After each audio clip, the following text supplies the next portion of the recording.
So I actually have great news to report. It feels like for a change, right? My mouth has healed. Oh my gosh, my mouth is doing so much better.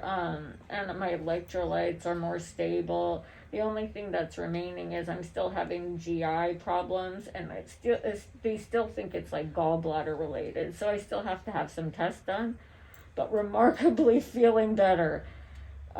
Mentally, physically, made some advances in nutrition. So I'm right back on my path of, eating how I need to be eating, because that dental surgery really took me out quite a bit. So thank goodness for that. And I'm on the track on that. So that was really good news. And then also, this is kind of exciting. As I'm going through recovery, I call it recovery school and whatnot.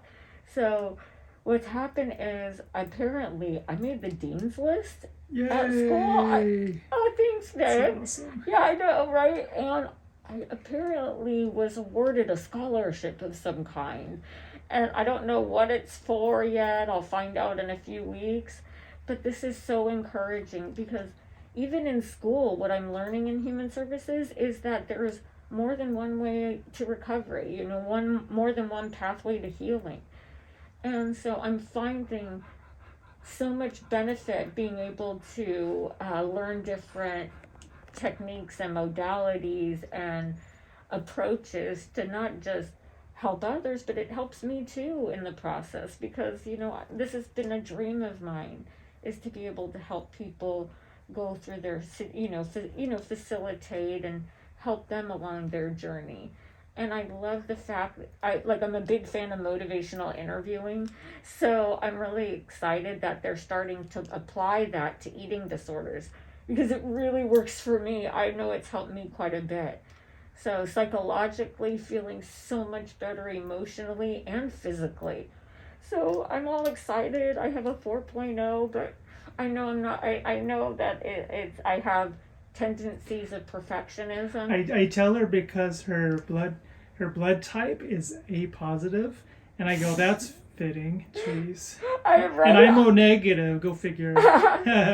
You're so cute, but I know I'm like, whenever I'm like, please let me do good on this test, I go, please let me get my blood type. Please let me get my blood type. I see that. It's funny. So it's a lot of writing, and I used to be so afraid of writing. Remember, Rhoda was like, yeah, I don't think I can do this. I'm not smart enough. I'm too stupid. It's talking on paper. Well, I've learned how to write in more analytical ways, and in like case management and things like that. It's been so encouraging. Honestly, finding out that I was autistic, man, lifted a huge burden and weight I've been carrying of shame and well, you shame got and answers. guilt. Yeah, it's what it is just my brain works differently, and I learn differently. And so one of the things that's been happening is that the more I understand about my brain, the less guilt and shame. Because whenever I first met a doctor, all they saw was this. They didn't look, they didn't see anything else. They just saw anorexia, and that was it. When if you find out what the source is, it's that I'm autistic. And it developed into an eating disorder because it wasn't properly addressed initially. So finding this out, man, has been liberating. Is it kind of like pulling a weed by the root? What do you mean? Like when you pull a weed, you kind of grab from the bottom. You're able to go to the root source of why your behaviors are the way that they were. Because they're repetitive. Yeah, I've had how history. your brain works. I mean, there's a underlying reason. Yeah, it's like you have the iceberg, right? And that's just the tip. And you say eating disorder, when right here was what's going on. And now that I know about it, and it's a spectrum. Yeah. People will tell me, you don't seem autistic. Well, what does that mean? We're all different, and women present differently than men. Because all these studies have been done on boys and men, typically, of autism. I'll flash on that autism brain that you showed me yesterday. Oh, that one blew my mind. It looked like a lightning storm. Oh, yeah. I definitely want to share that. It's what they can do with imaging is fantastic. So it explains so much. And now I can stop beating myself up over it and shaming and guilting. Because it's been rough, because no one's a bigger critic of themselves. Or no one's a better critic of me than me. So I'm finally suspending judgment for myself like I do other people. I already do that with everyone else, but I won't give myself that grace. But now I am. Now I can say I'm resilient, I'm strong, I'm fierce, I'm capable, I'm not stupid. I'm actually kind of smart. I learn a lot, and I learn fast, and I love taking in all the details and learning. And that's why I feel like I'll be able to help people, because I'm genuinely curious about them and really want to know how I can help. I'm not there to fix anybody or tell them what to do at all, because it doesn't work really for many people, right? But when you come with support, strength, focus, not why did this happen? I look, what can I do to support you? How can I help?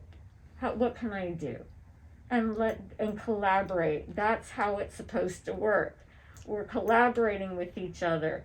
How many times have I been the patient and they talk right behind me? I'm like, hello, I'm the person who's going through this, not so-and-so. I love learning, and I feel I'm starting to find myself again. I'm feeling Rachel back.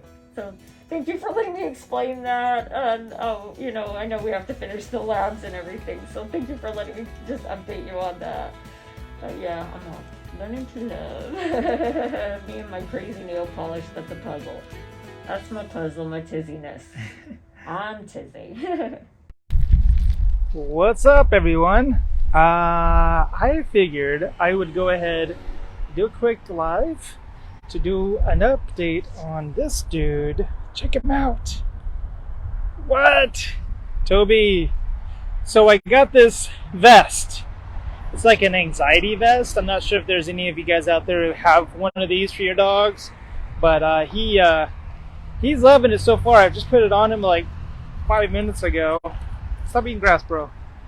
And he seems to like it. He seems to be calm, and they say it's kind of like giving your dog a hug all the time. Makes him feel safe and secure. I'm actually back at the vet to take Toby in.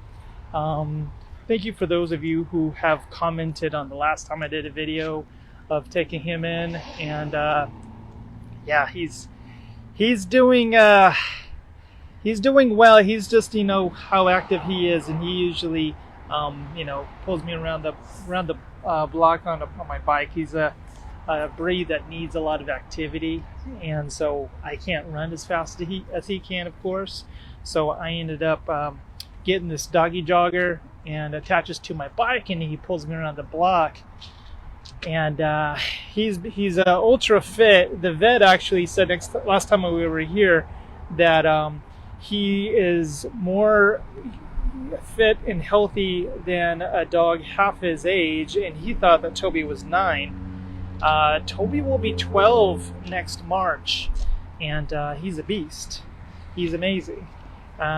Very nurturing dog, very protective. He's the perfect watchdog, Anyhow, I took him in about a week and a half ago. He had these pockets, like tumors or whatever, that 3 of them that they ended up removing, and they cleaned his teeth, and he had to get some teeth extracted as well, his back teeth, and unfortunately, but that was a battle, and we've been trying to keep him kind of like more sedentary this past week, which has been tough.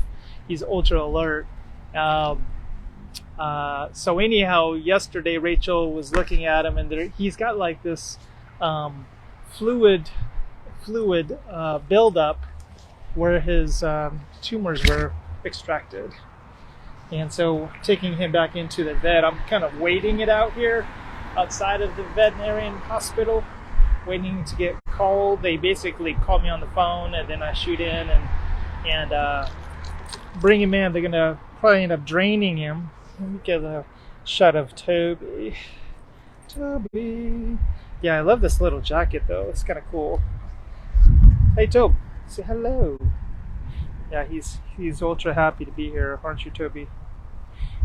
Yeah, he's been the emotional support for not only Rachel but for myself as well. And he was there for Ike, our other dog, before he had passed, and brought life to him. And yeah, he's been an amazing dog.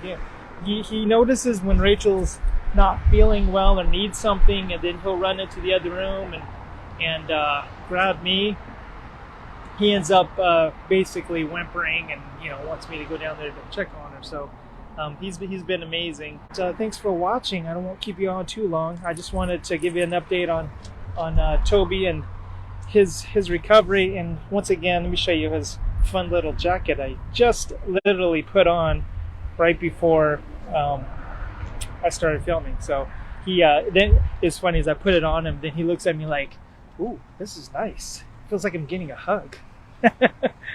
But it's supposed to help out with anxiety and stuff. So I might get one for myself. Maybe they make one for humans. I'm sure they do. All right, guys. Love ya. I won't keep you too long, but thanks for your support and thanks for following. And yeah, I'll do this again. I can't wait to do this again at the beach. I'm going to do a beach visit here soon, so I'll do another video at that time and catch some waves. Oh, and I've been doing some more painting too. I'll have to show you. I'm kind of like really intrigued by doing waves. I like painting waves and ocean, and I go there for inspiration and for for mental health. Love you guys. Well, we'll talk soon, and thanks for watching, okay?